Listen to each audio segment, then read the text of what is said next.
Tani Vlog Channel.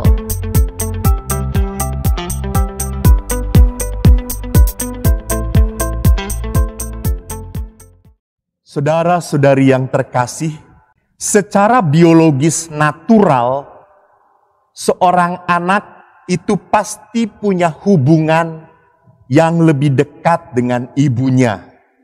Kita bayangkan saja 9 bulan di dalam kandungan. Setelah lahir, yang menyusui, menyapih, dan merawat anak ini adalah ibunya. Hampir setiap hari ia berada di dalam dekapan ibunya.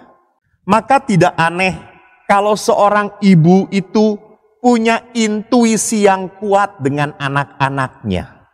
Walaupun anaknya jauh di Amerika, di kutub utara, ataupun di bulan, kalau ada sesuatu tentang anaknya, tidak perlu WA, tidak perlu ngomong berita, ibu ini langsung merasa, kok ndak enak ya hati saya ini.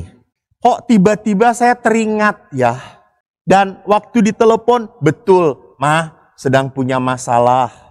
Kenapa? Banyak utang. Oh ya sudah, Mama ikut mendoakan. Ndak cukup Mah mendoakan, transfer juga ya. Ya sudah, Mama transfer. Itulah ibu. Jadi ibu lebih rela kekurangan daripada melihat anaknya kekurangan. Nggak tahu Bapak, apakah Bapak rela seperti itu? Ya nggak tahu, tanya Bapak-Bapak di sini. Jadi perjalanan hidup Yesus pun adalah perjalanan yang sungguh manusiawi. Jadi jangan pernah berpikir karena Yesus anak Allah lalu sak penae dewe, seenaknya lahir ke dunia dengan penuh keajaiban. Tidak, saudara-saudariku. Yesus taat pada apa? Pada biologis naturalnya manusia.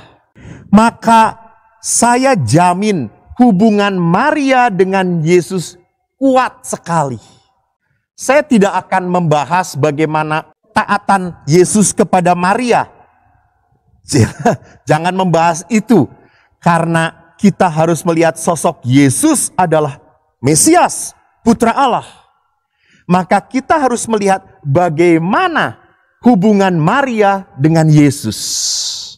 Maria dikenal sebagai orang yang pertama mengimani Yesus adalah Mesias, Juru Selamat, Immanuel.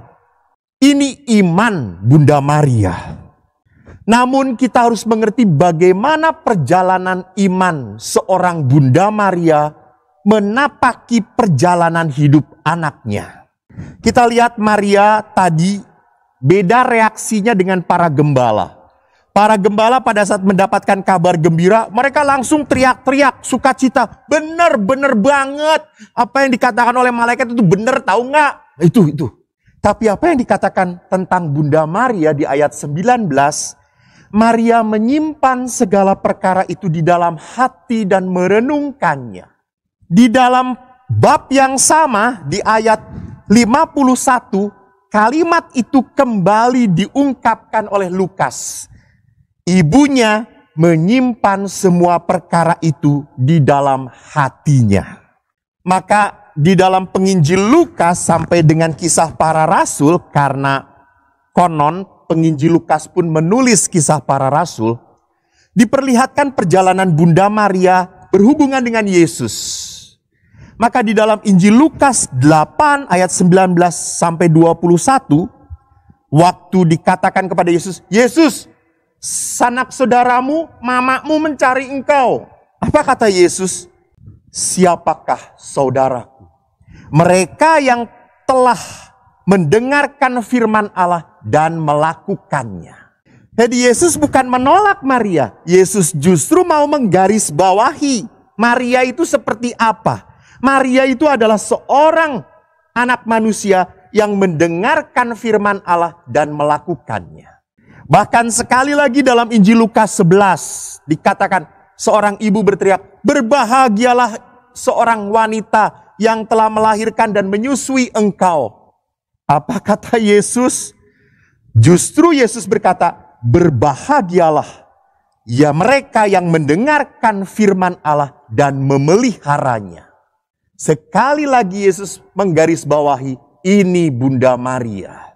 Maka di dalam Kisah Para Rasul bab 1, bagaimana para murid bersama beberapa orang termasuk Bunda Maria duduk berdoa. Begitu setianya Bunda Maria. Jadi Bunda Maria memang menjadi model hidup seorang beriman. Bagaimana dia menjadi model seorang hidup beriman? Bunda Maria bukan tipe orang yang ingin cepat-cepat mengerti, memahami maksud Tuhan. Bukan ingin cepat-cepat segera mengenal, oh ini toh maksudnya Tuhan. Oh ini toh maunya Gusti itu. Bukan. Bahkan Maria pun selalu merenungkannya. Mungkin Bapak Ibu yang berkutat di hidup rohani kenal kata rema. Rema. Mari kita renungkan rema. Apa itu rema?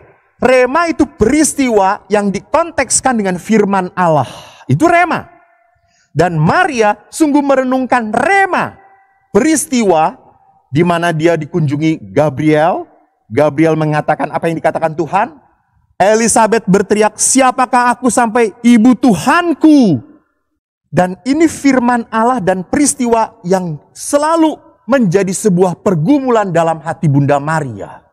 Untuk mengerti apa makna dari setiap peristiwa. Apa yang Tuhan mau dari setiap peristiwa ini. Sekarang mari kita bandingkan dengan hidup kita. Kita dalam menghadapi masalah, musibah, selalu ingin cepat-cepat cari jawaban, cari kejelasan, dan cari alasan yang tepat. Saya belum mau menerima dengan ikhlas, itu ya istilahnya. Saya nggak akan ikhlas menerima kalau saya nggak ngerti, kalau saya nggak jelas. Kalau saya bisa dijelaskan kenapa kok saya. Jadi ini orang-orang yang punya tipenya adalah tipe apa? Kesombongan. Orang sombong itu ingin mengerti dulu baru nerima. Rendah hati beda. Orang rendah hati adalah menerima terlebih dahulu. Baru di situ ada sukacita. Baru di situ ada kedamaian. Saya pernah bersharing tentang pasangan suami istri yang bergumul beberapa bulan yang lalu. Seorang pasangan suami istri yang masih muda. 2 tahun mengharapkan kelahiran seorang anak. Dan akhirnya pada saat istrinya hamil, dua-duanya syok, kaget, tidak terima. Karena anaknya cacat, bibirnya sumbing dan paru-parunya tidak ada sekat. Bahkan dokter sudah memprediksi anak ini tidak akan lama hidupnya. Biasanya seperti itu. Sampai terpikir dari kedua orang tua ini untuk mengaborsi saja. Supaya nggak berkepanjangan masalahnya. Supaya tidak berkepanjangan penderitaannya. Supaya tidak berkepanjangan rasa ragu-ragunya. Ini lihat. Manusia itu selalu pinter mencari jalan pintas tanpa ngobrol, tanpa melihat, tanpa mau dengar apa keinginan Allah. Sungguh indah bahwa orang muda itu bertemu dengan sakramen Maha Kudus. Saya doakan dan akhirnya mereka punya keikhlasan. Mungkin Anda tanya, Romo berkali-kali ngomong kata ikhlas. Apa itu ikhlas? Ikhlas adalah sikap yang rela, pasrah, dan tidak menuntut kepastian dan kejelasan.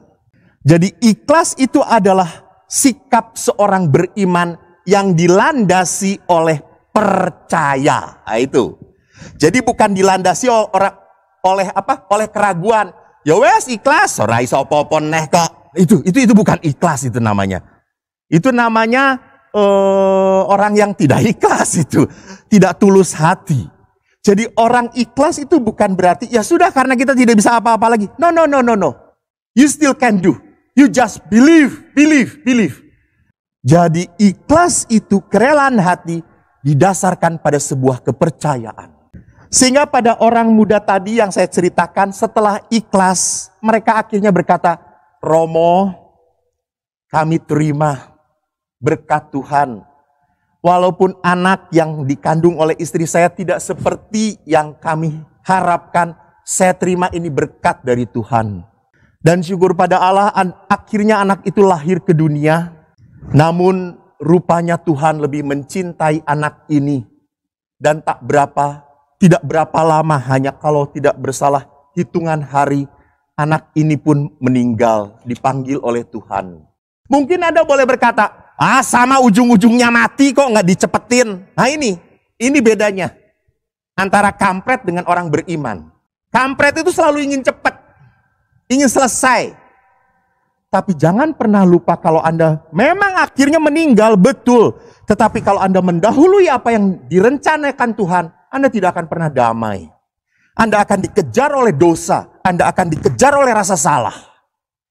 Sedangkan anak ini pada saat mengikuti rencana Allah, memang bayi itu meninggal dunia. Tetapi ia sudah memberikan anak ini dan mempasrahkan seturut kehendak Allah. Ada kedamaian, ada sukacita. Tidak melawan rencananya Tuhan. Jadi saudaraku yang terkasih, mari kita belajar menjadi orang beriman seperti Bunda Maria. Selalu dengan rendah hati menyimpan semua dan merenungkan di dalam hati. Apa yang Tuhan kehendaki untuk hidup saya. Janganlah jauh dari Allah. Pada saat Anda jauh dari Allah, maka kehidupan akan semakin menghimpit Anda. Dan Anda akan menjadi manusia yang mudah jatuh ke dalam keputusasaan. Saya jamin tanpa Tuhan Anda semakin terpuruk kepada kegelisahan. Namun di saat Anda berani berjalan bersama Tuhan, setiap peristiwa demi peristiwa yang menghimpit dan menyakitkan, kita terima dengan keikhlasan. Seperti bunda kita, dia mengatakan, aku ini hamba Tuhan.